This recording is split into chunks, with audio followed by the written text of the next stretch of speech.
Bonjour à tous. Good morning, les Américains. C'est avec honneur et simplicité que je viens encore auprès de vous pour la bonne nouvelle de Jésus-Christ, le Seigneur des Seigneurs, le Roi des Rois. Que la grâce de Dieu soit sur vous, ainsi que vos familles. Notre sujet d'aujourd'hui, c'est le temps de Dieu. Le temps de Dieu. Selon les dictionnaires français, le temps, c'est la durée dans laquelle se succèdent les jours, les nuits. Le temps, c'est les moments. C'est la saison. C'est l'occasion. C'est la période. Le temps est très important à la réalisation. Nous avons deux sortes de temps, mes bien-aimés. Les temps créés par l'homme. Nous savons tous que le temps créé par l'homme est imparfait. C'est le cas d'une montre qui ne fonctionne plus. Une montre qui est en retard ou en avance. Dieu travaille toujours par rapport à son temps. Et bien aimé, Dieu parle à ceux qui prennent le temps d'étudier sa parole sainte. Et il écoute ceux qui prennent le temps de prier, de dialoguer ou de parler avec lui. Lisons ce qui est écrit à propos des temps dans les livres d'Ecclésiaste.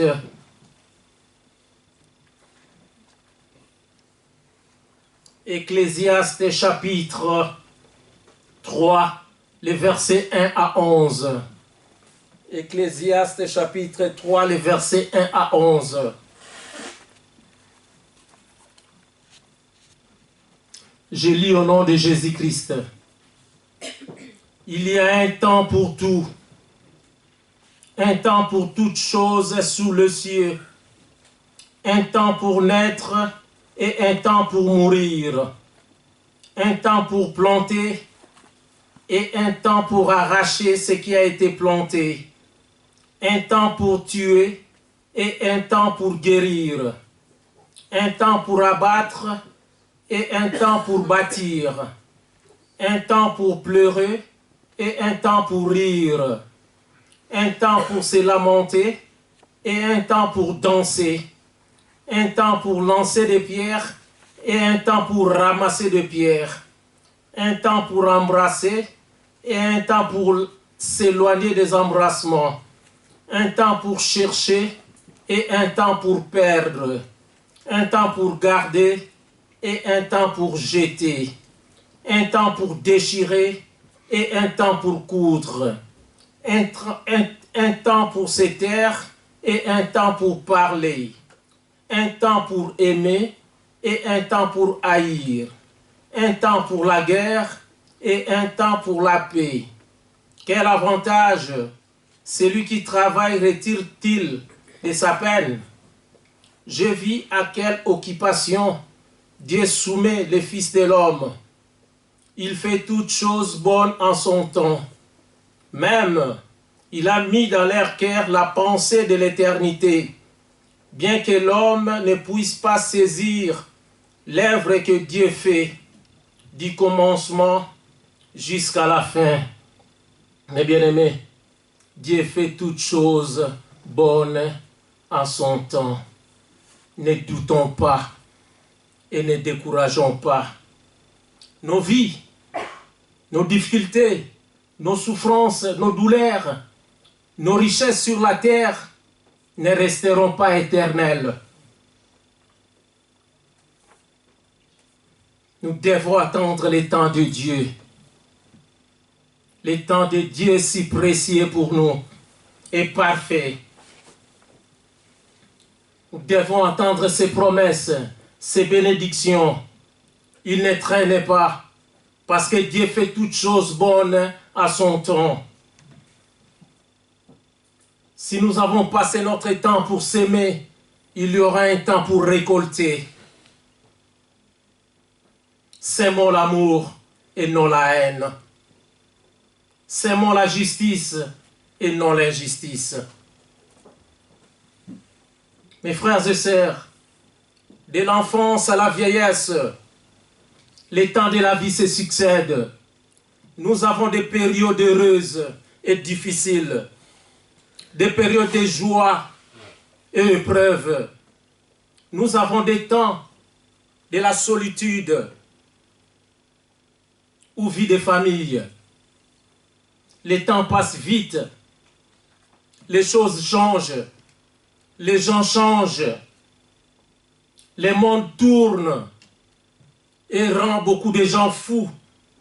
Mais Jésus-Christ de Nazareth est le même hier, aujourd'hui et éternellement. Et c'est lui le maître des temps et des circonstances. Nous pouvons prier et chercher la face de Dieu, mais c'est Dieu, en son dernier mot, c'est Dieu à son temps pour nous répondre, pour nous bénir, pour nous faire grâce et miséricorde. C'est le moment de demander au Saint-Esprit l'intelligence de comprendre les temps que nous vivons aujourd'hui. Nous vivons un temps fâché. Et c'est écrit dans la Bible. Les temps que nous vivons, c'est pas bon. Et tout ne va pas bien économiquement, financièrement, politiquement. Tout ne va pas bien. C'est le Saint-Esprit qui peut nous aider. La prophétie ou la parole de Dieu ouvre l'intelligence à comprendre les temps. Venez étudier la parole de Dieu le mercredi ou le dimanche pour comprendre, pour avoir la connaissance de temps. Dieu fait grâce à qui il fait grâce. Et il fait miséricorde à qui il fait miséricorde. Et Dieu fait grâce quand il veut et où il veut, mes bien-aimés. Le psaume chapitre 75, le verset 3 nous dit, c'est Dieu qui fixe les temps. Et quand il fixe les temps, personne ne peut le changer ou l'arrêter. Le temps de Dieu n'est pas le temps de l'homme. L'homme peut te promettre aujourd'hui de venir prendre quelque chose vers le temps de midi. Et arrivé vers le temps de midi, il te dit désolé, je n'ai pas de moyens. Eh bien aimé, ça fait mal. Mais désolé et pas de moyens n'est pas de Dieu. La réponse de Dieu est toujours oui. Et pour nous les chrétiens, c'est Amen. Nous pouvons les voir dans les livres des 2 Corinthiens, si nous pouvons les lire. 2 Corinthiens chapitre 1.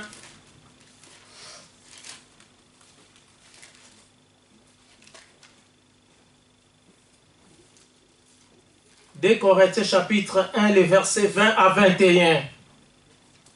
Je lis au nom de Jésus-Christ. Car, pour ce qui concerne toutes les promesses de Dieu, c'est en lui qu'est le oui. C'est pourquoi encore l'Amen par lui est prononcé par nous à la gloire de Dieu. Eh bien aimé, Dieu n'est pas le fils de l'homme pour mentir. Ce qu'il a promis, il le réalise. Le temps de Dieu exige la consécration à Dieu. Pour nous les chrétiens, Dieu nous a mis à part. Il nous a mis dans le temps de marcher dans sa sainteté, dans sa droiture, dans sa vérité, dans sa volonté. Cherchons les plans du salut, mes bien-aimés. Il est temps de marcher à nouveauté de vie. Pouvons lire les livres de Colossiens, chapitre 3. Colossiens, chapitre 3. Les versets 1 à 15. Pour voir comment nous devons marcher en nouveauté de vie. Je lis au nom de Jésus-Christ. Si donc vous êtes ressuscités avec Christ, cherchez les choses d'en haut, où Christ est assis à la droite de Dieu. Affectionnez-vous aux choses d'en haut, et non à celles qui sont sur la terre, car vous êtes morts, et votre vie est cachée avec Christ en Dieu. Quand Christ, votre vie, paraîtra, alors vous paraîtrez aussi avec lui dans la gloire.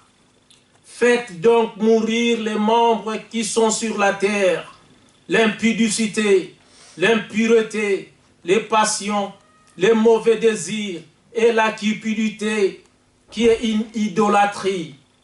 C'est à cause de ces choses que la colère de Dieu vient sur les fils de la rébellion, parmi lesquels vous marchiez autrefois, lorsque vous viviez dans ces péchés. Mais maintenant, renoncez à toutes ces choses, à la colère, à l'inimosité, à la méchanceté, à la calomnie, aux paroles déshonnêtes qui pourraient sortir de votre bouche. Ne mentez pas les uns aux autres, vous étant dépouillés du vieil homme et de ses œuvres, et ayant revêti l'homme nouveau, qui se renouvelle dans la connaissance selon l'image de celui qui l'a créé. Et bien aimés, nous devons marcher dans la connaissance de Dieu. Le verset 11 continue. Il n'y a ici ni grec ni juif, ni circoncis ni incirconcis, ni barbare ni chite, ni esclave ni libre, mais Christ est tout et en tous. Ainsi donc, comme des élus de Dieu, saints et bien-aimés, revêtez-vous d'entrailles de miséricorde et de bonté, d'humilité, de douceur, de patience. Supportez-vous les uns les autres. Si l'un a sujet de se plaindre de l'autre, pardonnez-vous réciproquement. De même que Christ vous a pardonné, pardonnez-vous aussi. Mais par-dessus toutes ces choses, revêtez-vous de la charité, qui est le lien de la perfection. Et que la paix de Christ, à laquelle vous avez été appelés pour former un seul corps, règne dans vos cœurs et soyez reconnaissants. Et bien aimés, soyons reconnaissants en marchant dans la sainteté, dans la vérité, dans la droiture, parce que notre Dieu est saint. Jésus-Christ est le Saint de Dieu. Il est temps de grandir à grâce et à connaissance. Nous, chrétiens, nous devons continuer à faire de bonnes œuvres. Mes frères et sœurs, persévérons jusqu'à la fin. Il est temps de se repentir, de changer complètement nos mauvais caractères, si nous en avons. Il est temps de confesser nos péchés à l'offensé. Il est temps de prier Dieu pour obtenir le pardon pour nous chrétiens. Et pour les pécheurs non convertis, il est temps de croire que Jésus-Christ est le rémunérateur de ceux qui le cherchent. Il est temps pour eux de se repentir, de confesser sa foi. Il est temps de se faire baptiser en immersion, c'est-à-dire plonger en mourant et en ressuscitant avec le Seigneur Jésus-Christ. Il est temps, mes bien-aimés. Il est temps de vivre d'une conscience pure avec nos frères et sœurs dans la communauté. Et nous pouvons dire, comme l'apôtre Paul avait dit dans le livre des 2 Corinthiens 7, 2, « Je n'ai causé tort à personne et je n'ai ruiné personne. » C'est ça, avoir une conscience pure. Nous devons l'avoir, mes bien-aimés. Écoutons ce qu'Habakkuk, chapitre 2, le verset 3 nous dit à propos des temps. Habakkuk,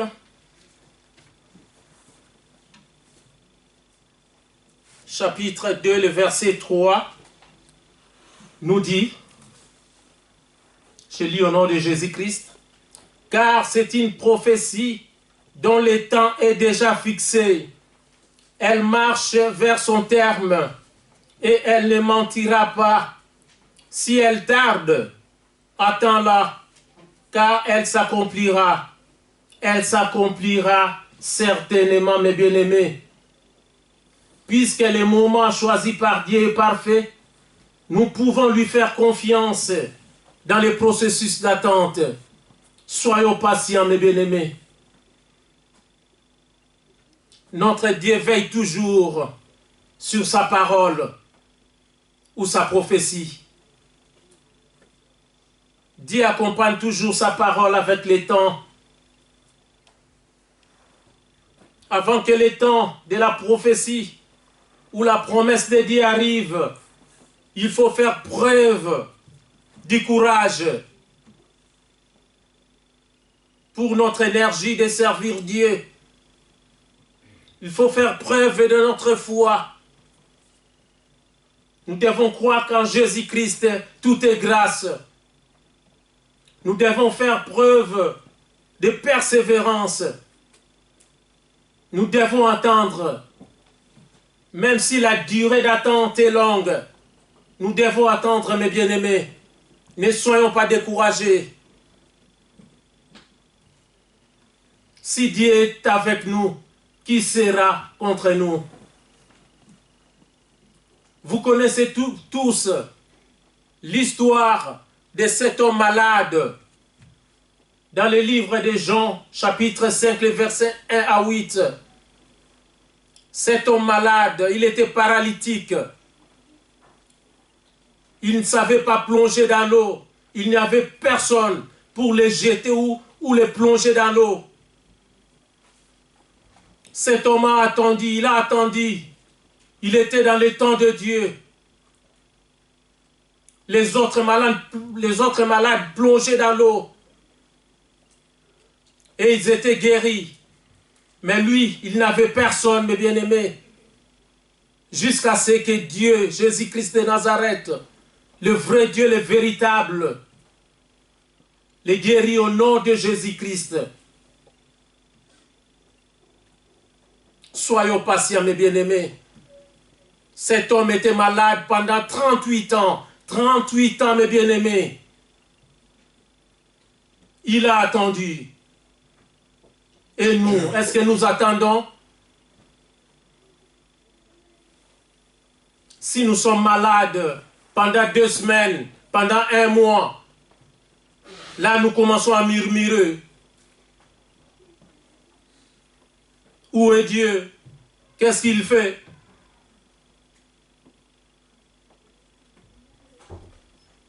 Et quand nous sommes malades pendant 1 an, on change les églises pour aller chercher des miracles. On cherche des féticheurs, des marabouts. Nous devons être patients. Le seul miracle, c'est vous. C'est la respiration que vous avez, mes bien-aimés. Beaucoup de gens ne respirent pas pour le moment. D'autres sont à l'hôpital aux soins intensifs. D'autres sont morts. Mais Dieu nous donne le souffle de vie. C'est ça le vrai miracle. Pour tout, nous devons être patients. Même si nous sommes pauvres, nous devons être patients. Ce que Dieu nous donne, ça dure longtemps. Ce que les marabouts donnent, les sectes donnent, les magiciens, ça ne dure pas longtemps. Et ça fait mal après, ça mène à la destruction, à la mort. Jusqu'ici, Jésus-Christ nous a secourus. Nous qui étions loin de Dieu, ennemis de Dieu, Jésus-Christ nous a rapprochés auprès du Père. Il nous a rachetés de tout péché. Notre Seigneur est bon, mes bien-aimés. Ne nous soucions pas, même au temps de la solitude, au temps d'échec, ne nous soucions pas.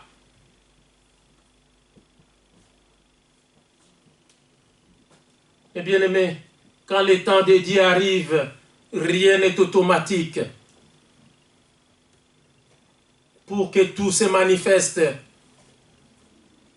nous devons monter vers la prière, la supplication, les actions de grâce, le service de Dieu. Nous devons lutter, mes bien-aimés. Lorsque le temps de Dieu arrive, cela ne veut pas dire qu'il n'y aura pas de problème ou de difficultés.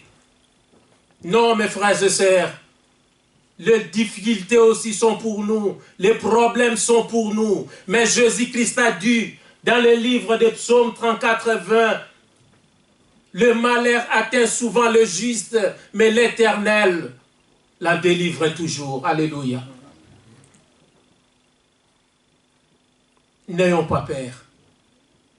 Jésus-Christ a vaincu la mort sur la croix. Il a vaincu nos problèmes, nos difficultés, nos maladies, nos souffrances. C'est le temps de la grâce en Jésus-Christ.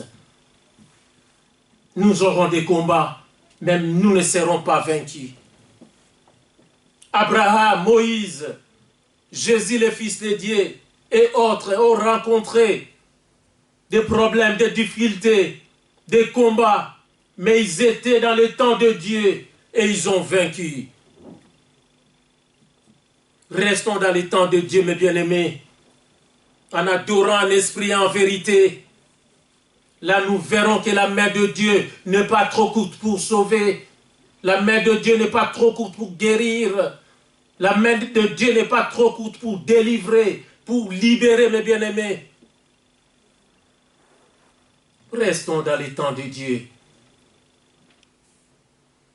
Ne nous donnons pas du retard par nos péchés inutiles. N'éteignons pas les feux du Saint-Esprit, mes bien-aimés. C'est ça que nous devons rallumer, le feu ardent. Voilà ce qu'il nous manque pour que la gloire de Dieu resplendisse dans cette église, dans nos vies, dans notre entourage. Nous devons rallumer le feu, mes bien-aimés. N'éteignons pas le feu du Saint-Esprit par nos péchés inutiles. Le temps de Dieu exige l'hospitalité ou la visitation divine. Dieu nous visite à tout moment, sans le savoir, mes bien-aimés. L'Épître aux Hébreux, chapitre 13, le verset 2 nous dit, si nous pouvons les lire, Hébreux.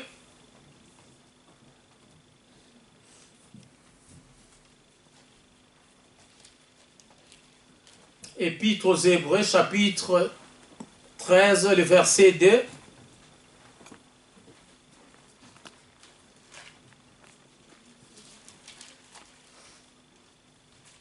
Je lis au nom de Jésus-Christ.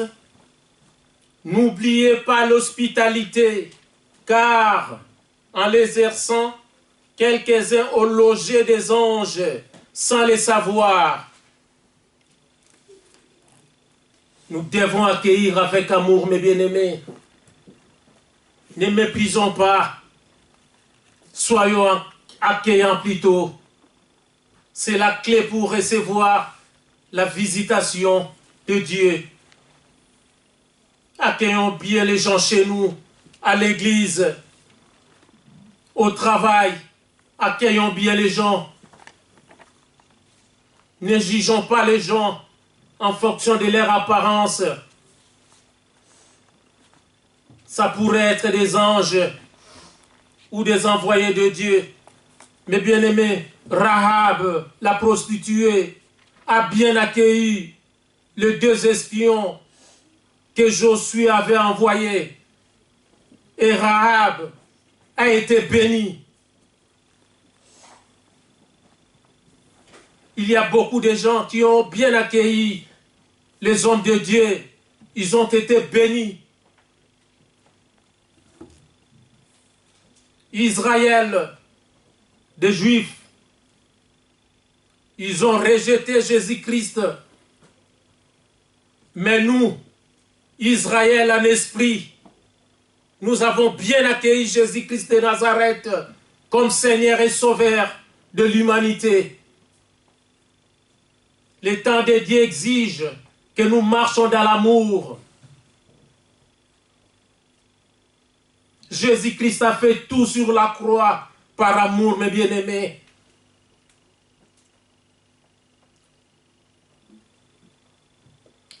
Le temps de Dieu exige de poser des actes d'obéissance et de foi. Eh bien aimé, c'est le moment de veiller et non de dormir. C'est le moment de prier. C'est le moment de rester constamment en Jésus-Christ. Quand c'est le temps de Dieu, ne nous taisons pas. Nous devons agir en exigeant, en demandant.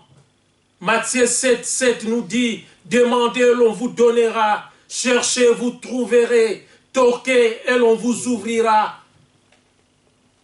Nous devons demander. Nous devons agir en postulant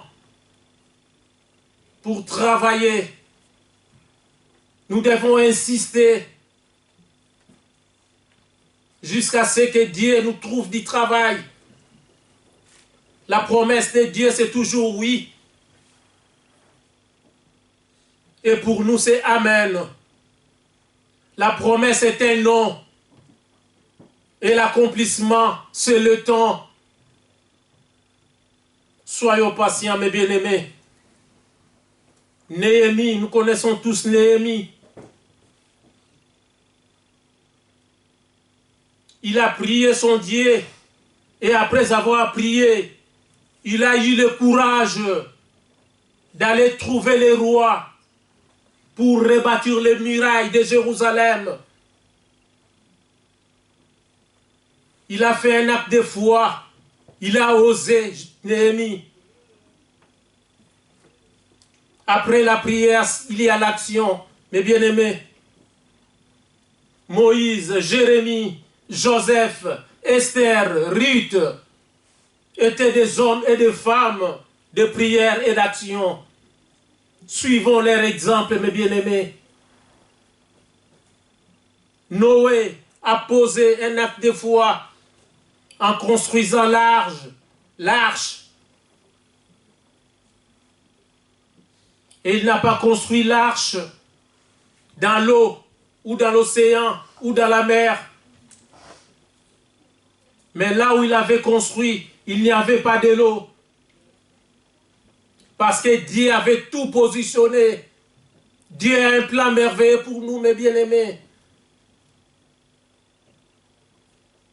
Nous n'avons qu'à prier. Nous n'avons qu'à faire ce que Dieu nous demande. Le reste, c'est Dieu qui agit.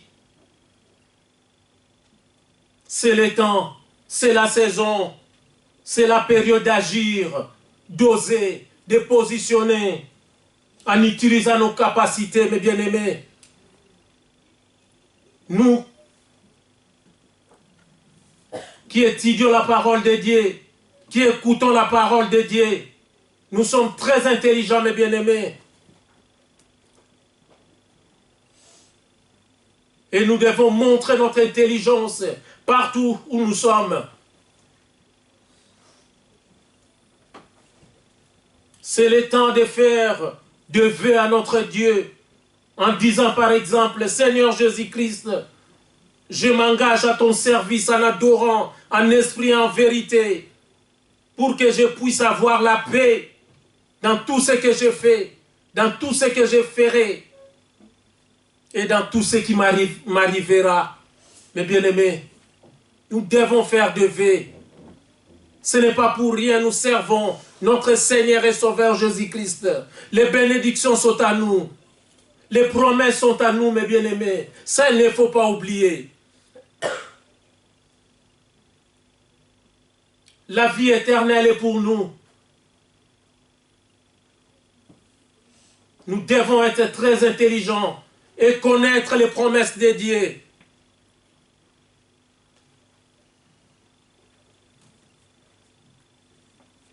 Et bien aimés, il y a beaucoup de gens, même des riches, qui manquent la paix. Et la Bible nous dit, dans les livres aux Hébreux chapitre 12, le verset 14, la Bible nous demande de rechercher la paix avec tous et la sanctification sans laquelle personne ne verra Dieu.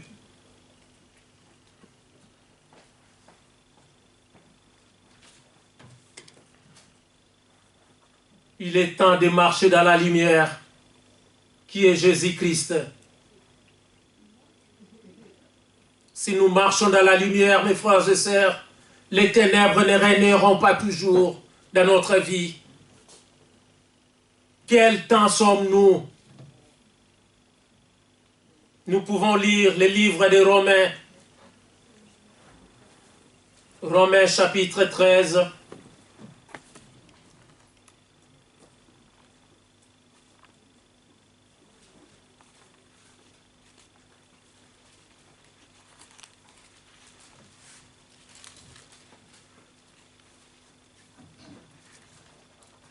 Romains 13, les versets 11 à 14. J'ai lu au nom de Jésus-Christ. Cela importe d'autant plus que vous savez à quel temps nous sommes. C'est l'heure de vous réveiller enfin du sommeil, car maintenant le salut est plus près de nous que lorsque nous avons cru. La nuit est avancée, les jours approchent. Dépouillons-nous donc des œuvres de ténèbres et revêtons les armes de la lumière.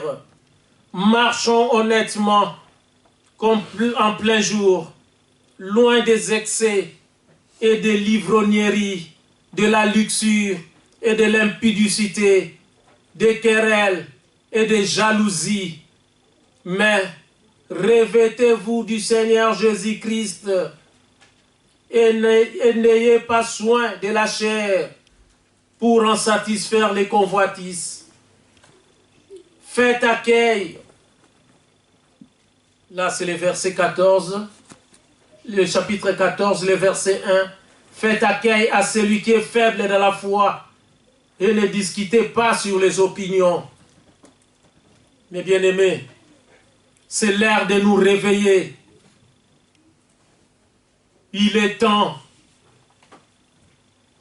Dieu cherche toujours une situation pour changer notre vie.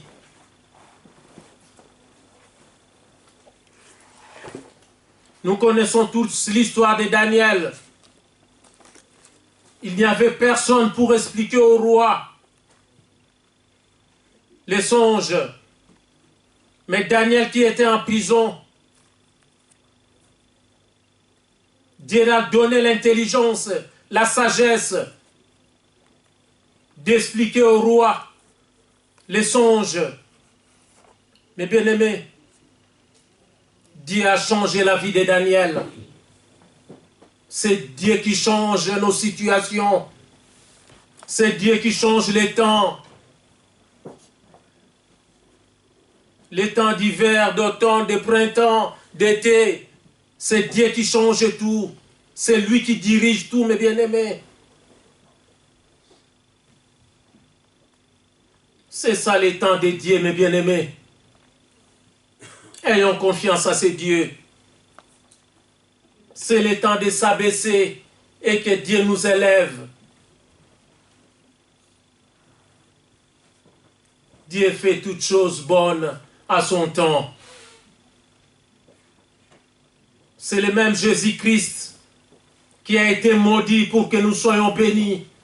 C'est le même Jésus-Christ qui a été meurtri pour que nous soyons guéris. Et c'est le même Jésus-Christ qui a été rejeté pour que nous soyons acceptés.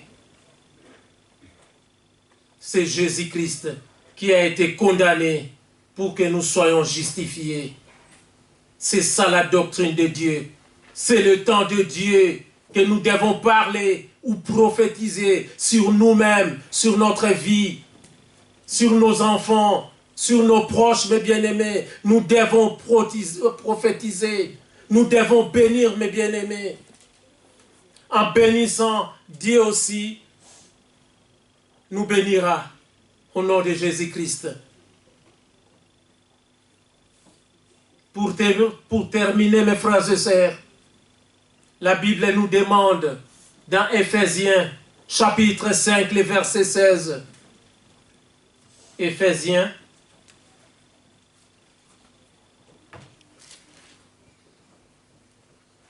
chapitre 5, le verset 16 nous dit: prenez donc garde de vous conduire avec circonspection, non comme des insensés, mais comme des sages. Rachetez les temps, car les jours sont mauvais. Mes bien-aimés, rachetons les temps. Les jours que nous vivons ne sont pas bons. Il est temps d'accepter de passer par les sacrifices. Sacrifions-nous, mes bien-aimés. Sacrifions nos vies. Abraham et les autres ont sacrifié leur vie. Ils étaient bénis jusqu'à la fin. Il est temps de sortir victorieux de la confrontation avec les ténèbres. Soyons forts spirituellement, mes bien-aimés. Nous ne combattons pas avec le coup de main ou de je ne sais pas moi. Nous combattons les principautés de ce monde. Les diables et esprits, mes bien-aimés. Soyons forts spirituellement. En étant toujours dans la prière.